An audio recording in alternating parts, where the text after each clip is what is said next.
गूंगी बहू। मनी, मैं तुमसे बहुत प्यार करता हूँ और तुम्हारे गूंगे होने से मुझे कोई एतराज नहीं है। I love you Moni. चलो ना शादी कर लेते हैं। क्या मतलब? मौनी इशारा करके कहती है कि वो भी अनुकुल से बहुत प्यार करती है। ये कहानी है मौनी की, जो गूंगी होती है। वैसे तो मौनी बेहद खूबसूरत होती है, लेकिन बस उसका गूंगा होना एक प्रॉब्लम सी होती है। लोग अक्सर उसका मजाक उड़ाते और कभी कभी तो लोग उसकी बातें ना समझने पर परेशान भी हो जाते हैं। अनुकुल जब अपने घर पर मौनी के बारे में सब बताता है, तभी उसकी माँ कामिनी एकदम से चिल्ला पड़ती है। नहीं, तू उस फटे हुए ढोल से शादी नहीं करेगा। अरे जो लड़की कुछ भी बोल ही नहीं सकती, जिसमें जीवन की सबसे जरूरी चीज की ही कमी है, वो भला घर गृहस्थी क्या बसाएगी। तुझे उससे नया नया प्यार हुआ है ना, इसलिए तुझे सब अच्छा लग रहा है, लेकिन बेटा ऐसा नहीं होता। हाँ अनुकुल भैया, मैं नहीं चाहती कि मेरी भाभी गूंगी हो। अगर वो गूंगी होगी तो मैं दिन भर काम और आस पड़ोस की चुगलियां और गॉसिप्स किससे करूंगी। लेकिन पिता शिवनंदन अनुकुल और मौनी की शादी के लिए हाँ कह देते हैं। अरे भाई, अगर लड़की गूंगी है इसका मतलब ये नहीं कि वो उसकी सबसे बड़ी कमजोरी है। वैसे देखा जाए तो हम सब में भी दुनिया भर की कमियां तो है ही। शिवनंदन तो राजी हो जाते हैं, लेकिन कामिनी और ज्योति नहीं होते। फिर जैसे तैसे अनुकुल उन्हें इतना मक्खन लगाता है, इतना मक्खन लगाता है कि आखिरकार वो दोनों राजी हो ही जाती हैं। गूंगी बहू को लाने का बस एक ही फायदा होगा कि वो चुप रहेगी और चुपचाप सबका कहना मानेगी। आने दो उसे, अच्छे से काम करवाऊंगी। अनुकुल और मौनी दोनों के परिवार एक साथ मिलते हैं और दोनों की शादी तय हो जाती है। शादी की रस्में होती हैं और फिर दोनों भी शादी के रिश्ते में बन जाते हैं।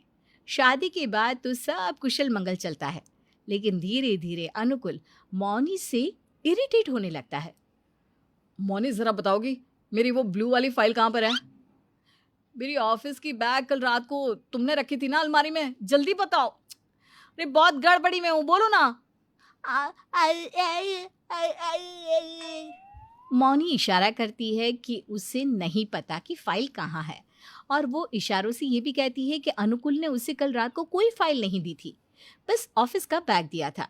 लेकिन बेचारा अनुकुल, वो तो मौनी के इशारों को समझ ही नहीं पाता और अपने बाल नोचते हुए इरिटेट होकर कहता है, ओ गॉड, गलती कर दी इस म्यूट स्पीकर से शादी करके।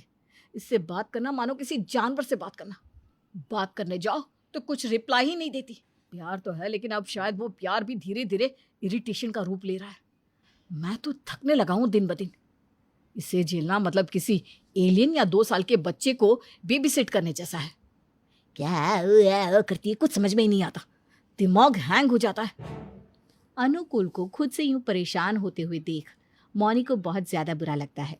इतना ही नहीं, मौनी के गूंगेपन से घर में कामिनी और ज्योति भी काफी परेशान से थे। सिर्फ एक सदस्य होता है जो मौनी को समझ लेता है और उसे खूब प्यार और स्नेह देता है। मौनी किचन का सारा काम निपटाकर हॉल में आती है और तीनों से इशारों इशारों में कहती है,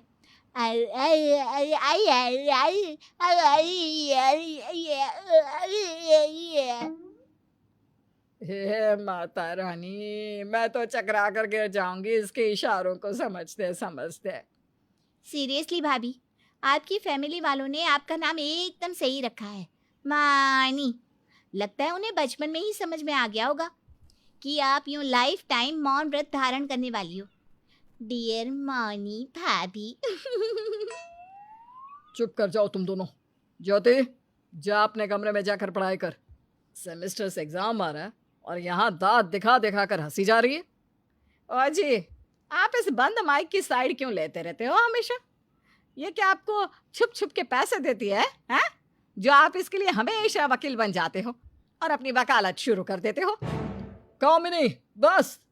आओ मौनी बहू, चलो जाकर सिलबट्टे पे मसाले पीस लो, खत्म होने आए हैं। हर रोज दाल और सब्जियों में लगते ही रहते हैं।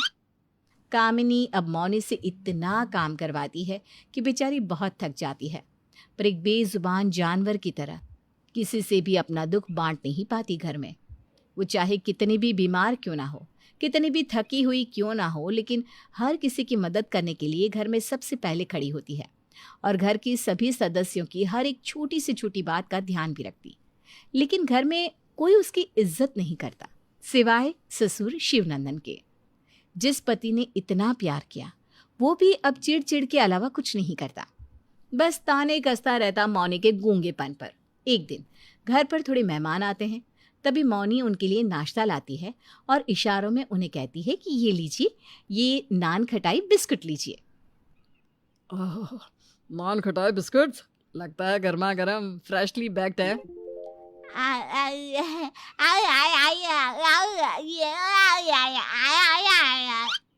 मौनी की इस भाषा को सुनकर मेहमान पेट दबाकर जोरों से हंसने लगते हैं और सभी घर वालों को बहुत शर्मिंदगी महसूस होती है, सिवाय शिवनंदन के। Oh God, ये कौन से देश की भाषा है भाई? अनुकुल, कहाँ से उठा कर लाया तू ऐसा एंटिक पीस? हाँ? She's very funny ना? मौनी ये सब देखकर बहुत उदास हो जाती है, उसकी आंखें भर आती है। वो अपनी गर्दन शर्म से नीचे झुका लेती है। मेहमानों के जाने के बाद कामिनी ड्रॉअर में से एक सेलो टेप लाती है और गुस्से से उसे मौनी के मुंह पे लगा देती है। अब करके दिखा तू। आई हुई हुई हुई हुई। अरे कान पक गए हमारे, ऊपर से मेहमानों के सामने भी हमारी बेइज्जती करा दी। बेशरम कलमुही कहीं की गूंगी। अब अगर तूने ये सेलो टेप उतारा ना तो देख लेना। चुपचाप अपना काम कर और कोना पकड़ कर बैठ जा। और हाँ, आइंदा से किसी भी मेहमान या घर में आए बाहर वाले के सामने मत आना। खुद ने तो बचपन से ही बेइज्जती सही है अपने गूंगेपन के कारण। एक्सपीरियंस होगा तुम्हें, लेकिन हमें नहीं है ना, और हम अपनी इज्जत को मिट्टी में मिलते हुए नहीं देख सकते। बेचारी मौनी, अब उसके लिए अपने ससुराल में रहना किसी कैद खाने में रहने से कम नहीं था। वो दिन भर घर वालों के ताने सुनती और फिर रात में रसोई में अंधेरा करके खूब रोती, लेकिन कोई उसके रोने की आवाज़ नहीं सुन पाता और ना ही आंसुओं को पोंछने आता। घर वाले उससे सख्ती से पेश आने लगते हैं और अपनी इज्जत पर आंच ना आए इसलिए उसे घर से बाहर निकलने तक नहीं देते। 4 दीवारों में बंद रह रहकर मौनी को बहुत घुटन महसूस होने लगती है। एक दिन जब पूरा परिवार एक फंक्शन में गया था और मौनी घर पर अकेली सो रही थी, तभी वो आंखें खुलते ही देखती है कि 2 गुंडे उसकी अलमारी की तिजोरी का ताला तोड़ने की कोशिश कर रहे हैं। मौनी एकदम से घबरा जाती है। अबे चुप कर, बेवकूफ गूंगी कहीं की। घोचू भाई, ये औरत तो उठ गई। अरे मोचू भाई, तू जल्दी से तिजोरी तोड़, इससे पहले कि कोई आ जाए। और टेंशन मत ले, ये औरत गूंगी है। ये किसी को भी कुछ भी बताने जाएगी ना तो भी सामने वाला इसकी बात समझ ही नहीं पाएगा। कुछ देर बाद कामिनी, अनुकुल, ज्योति और शिवनंदन आते हैं। तभी उन्हें पता चल जाता है कि घर पर चोरी हुई है। हे भगवान, ये क्या हो गया? सब इस नास पिटी गूंगी बहू के कारण हुआ है। अरे ये अगर गूंगी ना होती तो चीखती चिल्लाती, आस पड़ोस वाले इकट्ठा हो जाते और चोरी ना होती। अब यूं रोंदी शक्ल बनाकर क्यों खड़ी हो? तुमसे शादी करना मेरी जिंदगी का सबसे घटिया डिसीजन था। अब मैं बहुत पछता रहा हूँ। मौनी सबकी बातें सुनते हुए शांत खड़ी होती है। तभी पड़ोसी मेवालाल आकर कहते हैं, अरे अनुकुल बेटा, इस बेचारी पर मत चिल्लाओ। उन चोरों के पास तो छुरी और नुकीले औजार थे, उसके बावजूद भी तुम्हारी गूंगी बहू ने गूंगी होकर भी हिम्मत दिखाई और उन पर मिर्ची स्प्रे छिड़का और वो लोग दुम दबाकर भाग गए। तुम्हें तो इसे धन्यवाद कहना चाहिए, इसने तुम्हारे पैसों को चोरी होने से बचा लिया है बेटा। मेवालाल की बातें सुनकर सभी चकित रह जाते हैं। मौनी जिस दिन से इस घर में बहू बनकर आई है, उसी दिन से ये हमारी बेटी बन गई। अरे मूर्खो, इस बेचारी की क्या गलती है अगर ये गूंगी है तो? ये जानबूझकर थोड़ी ना ऐसा करती है। कामिनी, अनुकुल, ज्योति, मौनी ने इस घर से सिर्फ बुरे ताने सुने हैं, लेकिन हमेशा उसके बदले सिर्फ और सिर्फ ढेर सारा प्यार दिया है। कभी किसी काम में आनाकानी नहीं की। सोचो कामिनी, हमारी खुद की बेटी ज्योति तो हमें एक गिलास पानी तक नहीं देती, पर हमारी बहू हर एक मिनट हम सब का ख्याल रखती है। और तू तो एक नंबर का गधा है अनुकुल, जो हीरे को पत्थर समझ रहा है। इस दुनिया में कोई भी पूरी तरह से सही नहीं होता, कमियां हर किसी में होती है। अपनी बीवी की इज्जत कर।